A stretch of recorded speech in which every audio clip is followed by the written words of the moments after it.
Hi there, welcome to Kneppy Invest.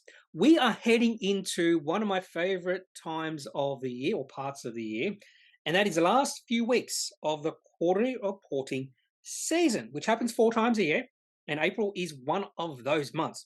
This is the month or one of those months where the small cap companies on the ASX who have been told by the ASX that they need to release a quarterly cash flow report will release that particular cash flow report in the next 2 weeks.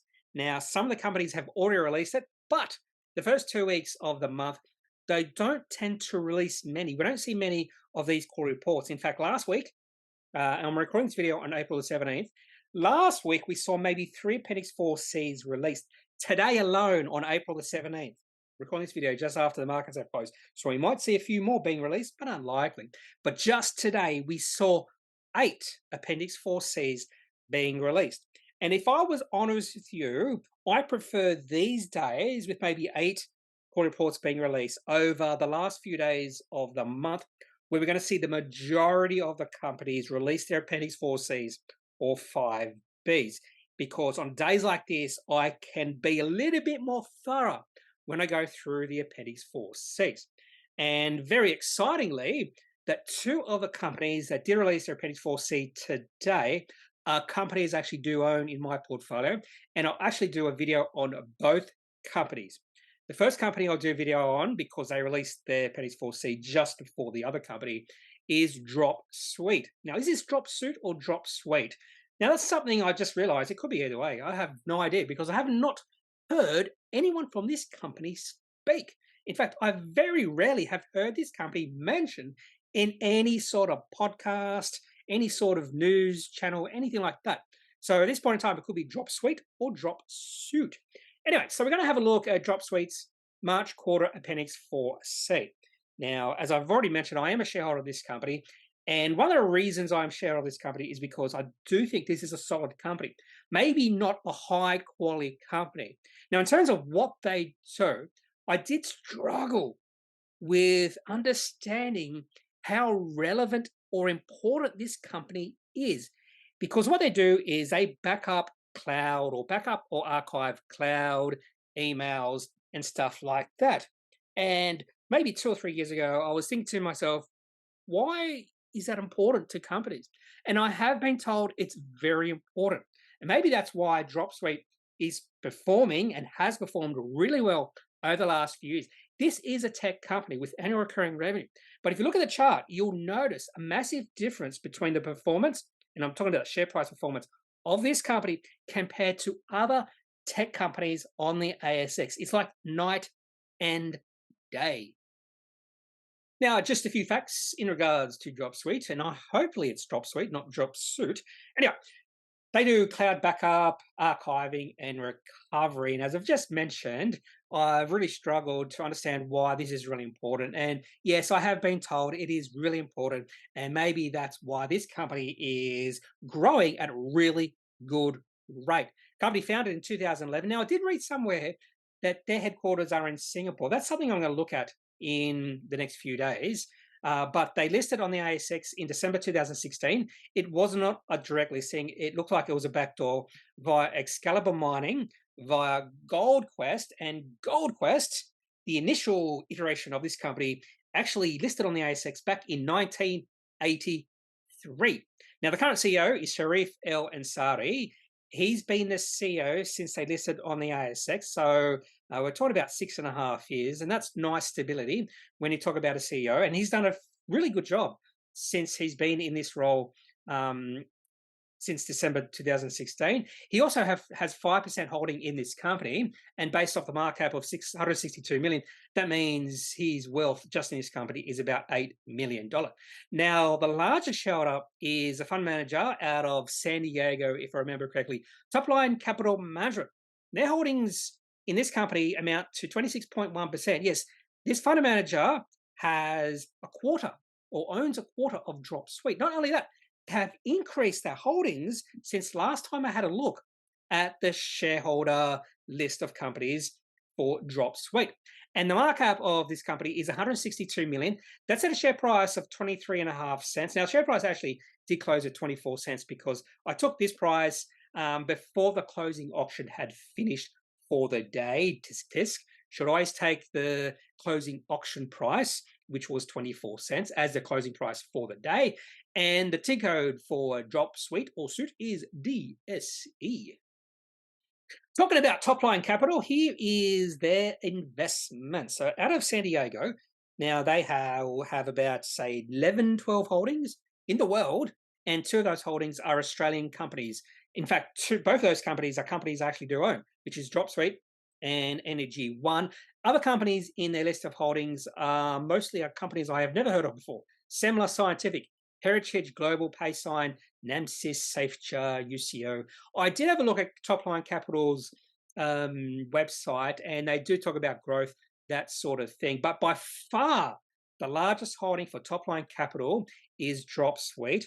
In fact, overall, it is 33.2% of their fund. And it's not only is it a really large holding or percentage in their fund, we're talking about a third of their fund. They have increased their holdings by 11.4 million shares, and that was in February of this year. So the change in holding was an increase of 6.72%. Before we have a look at Dropsuite's March quarter results for financial year 23, let's just go back 1 year ago just to see how this company has performed in the past year by focusing on growth in receipts and whether the company has gone from being operating cash flow negative to operating cash flow positive. And if they have, that would be a very positive sign moving forward for this company. And there's a reason why I've mentioned that, because typically their March quarter, this company does burn through a little bit more cash in the operations, and I'll talk about that later in the video. But 1 year ago, this company had $3.7 million of receipts and were operating cash flow negative by $518,000. Now, something else to really note about this company, they don't spend a lot of money in financing activities and investing activities. So that $518,000 of operating cash outflow all fell to the bottom line. So the cash on hand fell by $500,000. And that meant at the end of this particular quarter, they had $21.1 million of cash, which is a fair bit. And I think one of the reasons it is a fair bit is they did do a major capital raising in about September 2021, if I remember correctly. So they have a lot of cash on hand. They're not burning through much cash at all. In fact, the cash is now rising, hint, hint. So this means the management has a lot of flexibility with deciding what to do with that cash. They can make some acquisitions. They can spend money in research and development, those sort of things.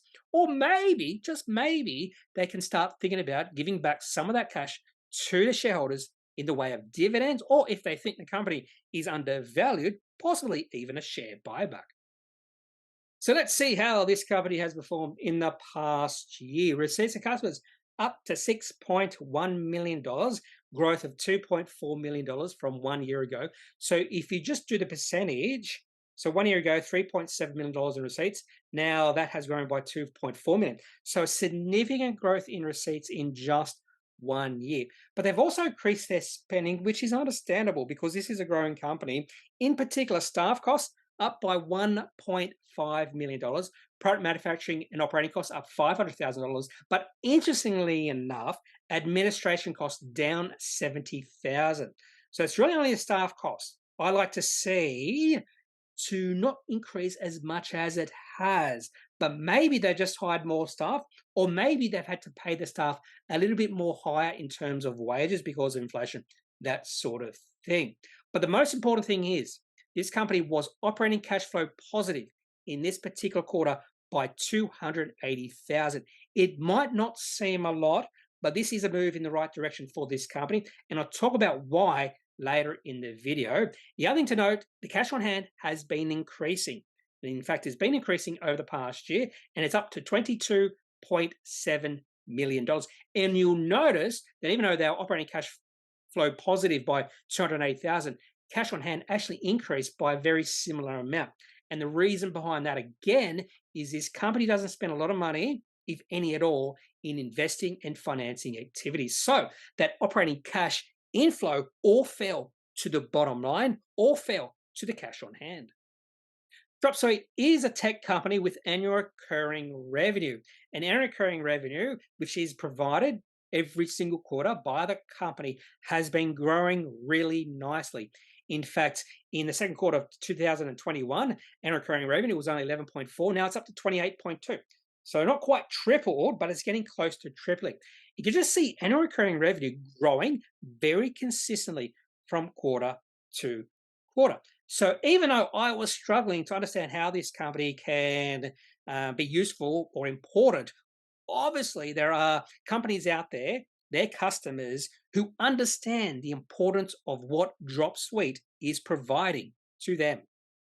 Now, to my favorite bit of information, when I'm looking at the Appendix 4Cs for all companies, I keep records of the cash receipts through time. So I have been following Dropsuite since they did list or backdoored onto the ASX. And back then, they had virtually no receipts at all. In fact, in their first quarter, back in April 2017, they revealed they only had $340,000 of receipts. But receipts have been growing steadily through time. And since 2020, we have started to see receipts accelerate. In fact, in the April quarter or the March quarter 2020, receipts were 1.2 million. Now they're up to 6.1 million. Yes, in 3 years, receipts have five-bagged or have grown fivefold. So that's the sort of growth you want to see in receipts. Now, that does not mean in the next 3 years, receipts will grow fivefold, because that means receipts will be up to $30 million per quarter. And if that does happen, I'll be a very happy shareholder. And also, this company should be flowing with cash flow in their operations. One of the main reasons I started following Dropsuite a little bit more closely than I used to was because they were one of the first tech companies. This happened maybe two and a half years ago. They were one of the first tech companies to mention they were going to focus on becoming operating cash flow and free cash flow positive and also profitable. So a lot of other tech companies were still on that drive to increase revenue as quick as they can. They didn't care about how much cash they were burning through, and the share prices and the valuations of those companies have really suffered. Dropsuite went down a different route. They decided, we want to become operating cash flow positive. We want to become free cash flow positive. We want to become profitable. And that's when I really started following this company really closely. And this particular slide can be found within their commentary. So this goes back 2 years to the March quarter 2021, where they have focused on their operating cash flow. So only 2 quarters in the past 2 years have they been operating cash flow negative. And that was the March quarter 2021 and the March quarter 2022.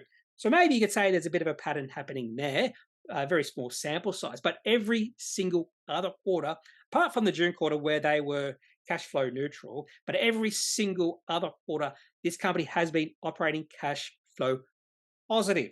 And the reason behind this is because the management of the company has focused on doing exactly this. One of the reasons I like to compare the current quarter to the same quarter 1 year ago, or the previous corresponding period, is because you need to take into account any sort of seasonality. So you might say, well, where's the seasonality for Dropsuite?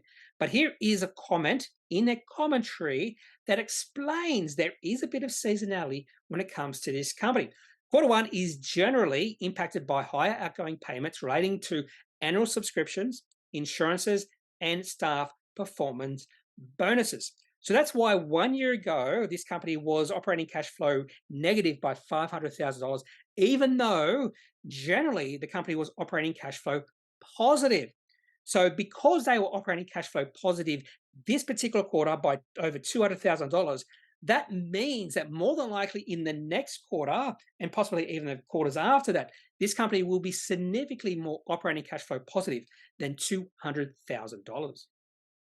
Now let's have a look at the chart for Dropsuite. This is not the sort of chart you see in most tech companies, not only on the ASX, but also on the NASDAQ and the New York Stock Exchange. And there's one simple reason behind that.